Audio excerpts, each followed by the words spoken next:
So I decided at that point I would start this business so I can build nutrient-dense soils.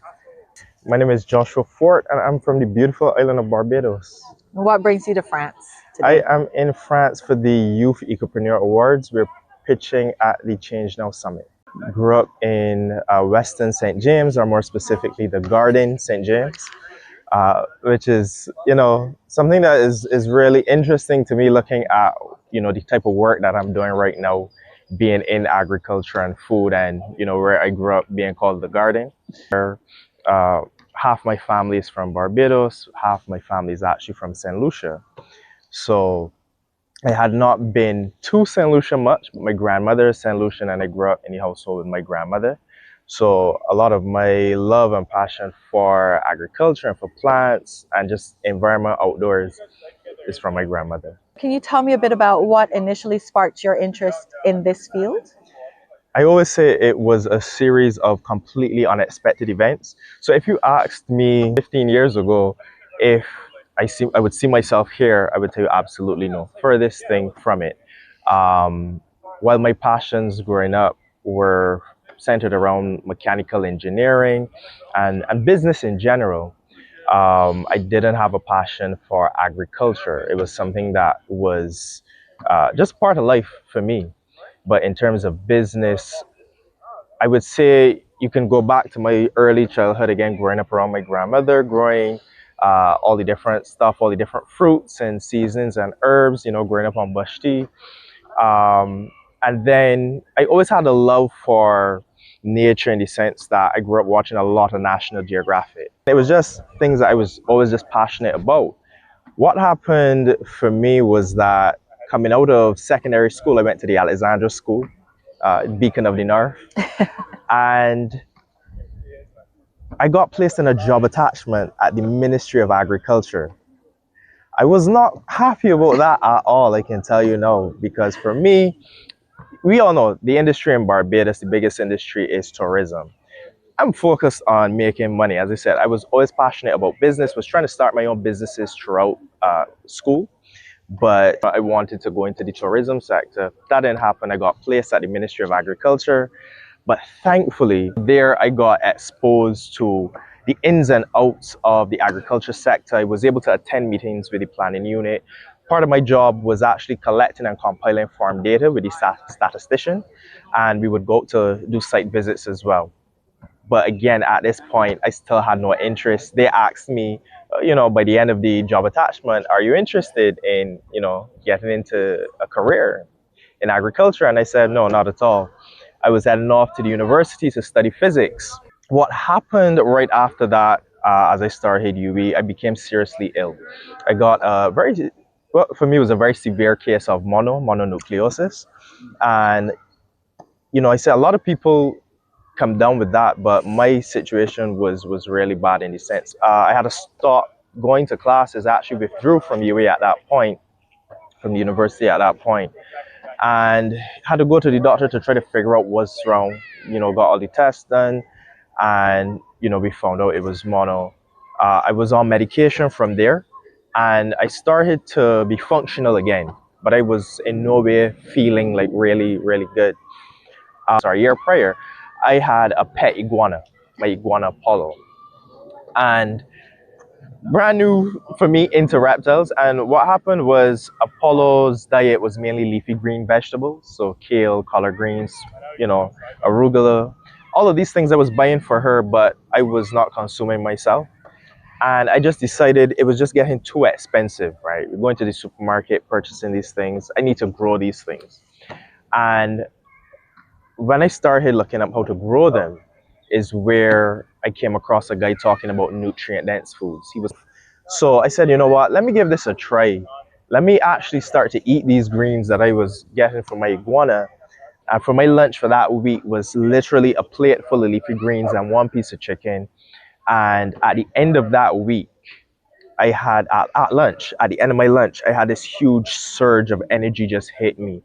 My clarity that I had in my mind and everything, it was like everything just started waking up. And I sat there soaking it in, trying to understand what is this feeling that I'm experiencing. And from there, I was just obsessed with learning more, understanding what I was experiencing. So I started to deep dive into food and nutrition, and then going back to the source of nutrient dense foods come from nutrient dense soil, how I can get this nutrient dense soil. Looking for the inputs, I was not able to find what I needed locally or regionally in terms of, if not the product, the quality of product to produce what I wanted. So I decided at that point I would start this business so I can build nutrient dense soils. How it turned into, initially it was just me wanting to do it for myself. Then from my area Western, there was this 9-year-old girl who passed away as well. Now I didn't know her or her family, but when I read that story, I could not believe it. And I said, you know what? This is something that's much bigger than myself, right? These different illnesses that we're dealing with are lifestyle and environmental, illnesses. We need to get access to these inputs that is required to build nutrient dense soil so that people can be able to transition and change their lives the way I experienced it. So I decided at that point I would start this business so I can build nutrient dense soils. Joshua, there are always challenges along the way. What have been your biggest ones? Well, I would say my biggest challenges have been, for one, access to funding, access to finance. And at the same time, I know I'm in a field where within Barbados, there's not been before me any biotech companies from the island in agriculture specifically as well. So in terms of traditional financing, that was something that was kind of not an option because they go based on assessing the risk and benchmarking it against existing things that would have come before. So we didn't have any history of biotechnology and agri-tech development in Barbados, specifically from a corporate or private sector standpoint. We've done a lot of work within academia and government to some degree, but not from the private sector. So that was one of the biggest challenges in figuring out how to navigate that, and having to deal with the slow pace of development where I had the ideas and I had them, well thought out in detail for what I wanted to do, because one of the things about this space, research and development, testing, analysis is a big part of it. And the expense is, it can be crazy. And then also people that you're seeking support from not understanding the context of our industry. That was another big thing. People, I mean, we do cross a number of barriers, right? We're operating on one end in waste management, we're in agriculture, we're in biotechnology. Just the communication alone was something that took me years to figure out. How do I actually communicate and present the business in a way that people can understand? But then still, when it came to that funding, financing component of it, understanding that, to be real with you, at one point I felt like I was going crazy, right? Because you're talking to people, you're telling them, well, I need X amount of funding to do this. And there's some people you will speak to and they'd be like, you need that much for a project? And then there's other people that you speak to and they would be like, oh, that's too small. That's not enough for us to get involved. These are bigger, more institutional organizations. So you were always in this kind of back and forth trying to figure out, okay, where do you be? Because is this thing, and a lot of people within the region can relate to it, where you're trying to frame your project, your business, your initiative in a way so you can get the funding. But there's also downsides to doing that, depending on what stage you're at. But nevertheless, in spite of all that, I was able to push through and persevere and be able to get uh, the testing and analysis done and the trials done with way less than that. Thankfully, it took some years, but we got support from business support agencies like Export Barbados, Caribbean Center of Excellence for Sustainable Livelihoods, and that was crucial for us being able to move forward, even if it was just a little bit. But then it was understanding what I had to figure out is how do I take these small wins in the grand scheme of things and make them into big wins that help us get to the next stage and the next level. Connected to it. What brought you to Paris? Yes, so the Youth Ecopreneur program is an initiative by the UN International Trade Center in partnership with the G20 Global Land Initiative under the UNCCD. And what it seeks to do is really push forward the green transition. And they do that by supporting youth in a number of amazing ways. So we're talking about the boot camp that they would have run, the accelerator program, doing a lot of capacity building, training, mentorship, coaching.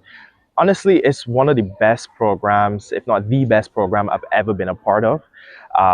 And access to funding as well, which is very, very important, always important. For me, seeing a program like this that is specifically focused on land restoration and green business was a unique opportunity I could not, turn away from at all. I am so happy that I got accepted. So they had over 1,500 applicants from around the world, and to be selected in the top 225 at that point was amazing for me. I mean, we're talking about everything from sales, marketing, intellectual property, leadership, team building, understanding our environmental sustainability goals. What does it mean for you to be representing Barbados on an international stage like this? It's a huge honor for me.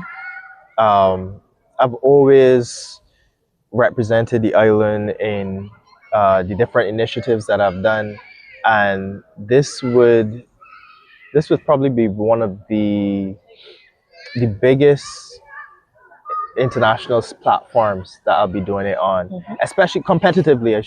But also to see Barbados on a stage like this.